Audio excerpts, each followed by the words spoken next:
The other day we had this 2005 Porsche Boxster S come in, and we're doing a pre-purchase inspection for a dealership that apparently bought this car. If you look on the back, you can see this car came from Florida, and what happened was the brake lights stay on all the time and you can't shut them off. Underneath the driver's seat, this is the module that controls all the lighting and some other things on the car. This car was underwater, salt water. You can see all this corrosion here on the back of the circuit board. When I pull the circuit board out of this box, there's all the connectors for it right there.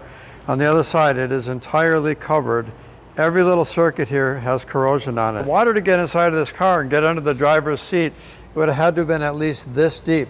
So virtually everything else that's underneath this level of water, it could have even been deeper than that, was soaked in salt water. What does that do? Well, it can affect the braking system, the electrical system, the suspension, all kinds of different things. When it gets soaked in salt water, that salt water seeps into those different components and they'll wear out prematurely, or in this case, they'll short out. So buyer beware. If you want to have a pre-purchase done, come here to Good Works Auto Repair in sunny Tempe at Price Road and Broadway, and we will make sure you don't buy the wrong car and waste your money. Thank you.